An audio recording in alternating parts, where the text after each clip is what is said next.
City murder case. मई 1999 में Hong Kong के एक पुलिस स्टेशन में बैठे सारे ऑफिसर्स हर दिन की तरह अपना काम कर रहे थे। एक 14 साल की लड़की पुलिस स्टेशन में चीखती हुई अंदर घुसी। लड़की बुरी तरह घबराई हुई थी, पुलिस वालों से मदद मांग रही थी। वह लड़की, जिसका नाम फोंग था, पुलिस वालों के पूछने पर उसने बताया कि पिछले 3 से 4 हफ्तों से उसे एक लड़की का भूत परेशान कर रहा है। पुलिस वाले हंसने लगे।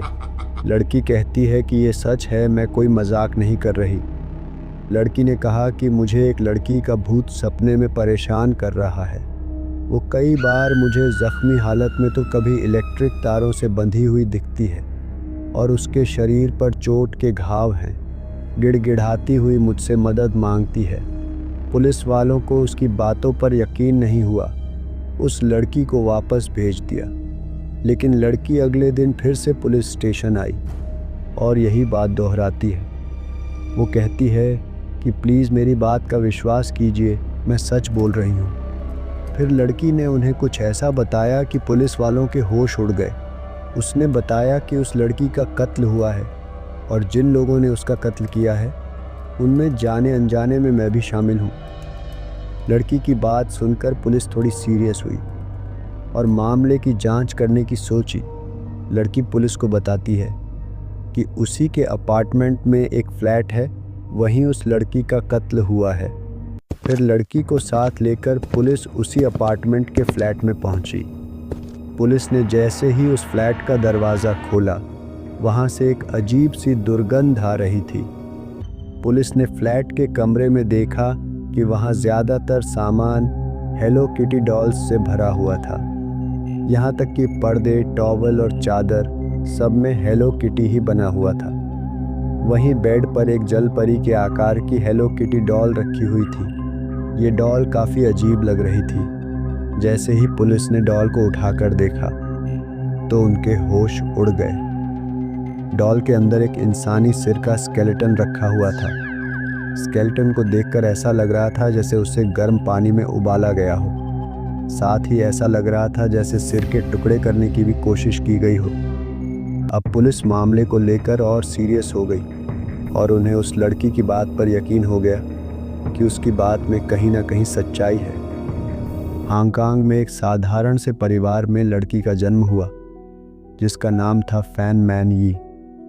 लेकिन बचपन में ही माता पिता ने उसे लावारिस छोड़ दिया, जिसके बाद वह चाइल्ड होम में ही रहने लगी।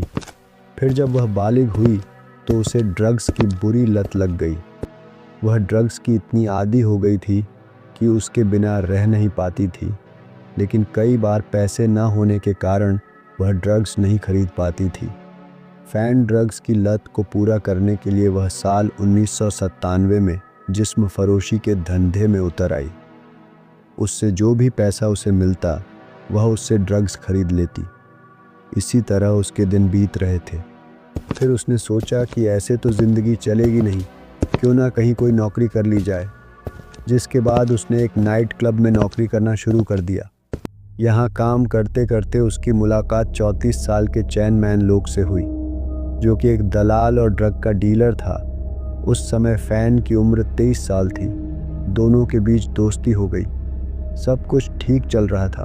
तभी अचानक फैन के कमरे में 2 गुंडे आए और उसे उठा ले गए, क्योंकि अप्रैल 1999 में चैन की एक पार्टी में फैन ने उसका पर्स चुरा लिया था। उस पर्स में 4000 हांगकांग डॉलर थे। चैन ने उससे 4000 हांगकांग डॉलर वसूल कर लिए। फिर भी पर्स की चोरी से चैन काफ़ी गुस्से में था। उसे और भी पैसा चाहिए था, पर फैन के पास अब पैसा नहीं था। इसके बाद उसने फैन से कई बार जिस्म फरोशी का धंधा करवाया। फिर भी उसका गुस्सा शांत नहीं हुआ। उसने अपने ही लोगों से फैन का रेप करवाना शुरू कर दिया और उसे एक फ्लैट में उसे बंधक बनाकर रखा। फिर उसके साथ टॉर्चर की सारी हदें पार कर दी। उसे मारते थे, पीटते थे, उसे सिगरेट से जलाते थे, उसके सर को पंचिंग बॉक्स बनाकर मुक्के मारते थे और इलेक्ट्रिक तारों से सोट लगाते थे और उसे खाने के लिए इंसानी एक्सक्रीमेंट देते थे। उनके साथ एक 14 साल की लड़की भी थी जिसका नाम फोंग था। क्योंकि चैन एक दलाल था। उसने कई सारी मासूम लड़कियों को जिस्म फरोशी के धंधे में उतारा था। फोंग भी मजबूरी में चैन के लिए काम करती थी। फ़ैन के साथ पूरे 1 महीने तक यह सिलसिला चलता रहा। फिर एक रोज़ फ़ैन की इस टॉर्चर के कारण मौत हो गई। चैन और उसके साथी जब फ्लैट में पहुंचे तो उन्होंने देखा कि फ़ैन मर चुकी है। अब उसकी लाश को ठिकाने लगाने के लिए चैन और उसके साथियों ने फ़ैन के छोटे छोटे टुकड़े किए और उसके टुकड़ों को बॉयल किया। उसके टुकड़े को पॉलीथीन में भरकर अलग अलग जगहों में फेंक दिया। फ़ैन का सिर बचा था। चैन और उसके लोगों ने डिसाइड किया कि उसके सिर को हेलो किटी डॉल के अंदर डाल देते हैं ताकि ये किसी को पता ना चले। और हुआ भी यही। किसी को इस बात की भनक तक नहीं लगी कि ऐसा भी कोई मर्डर हुआ है। इसी तरह महीना बीत गया और सब कुछ नॉर्मल चल रहा था।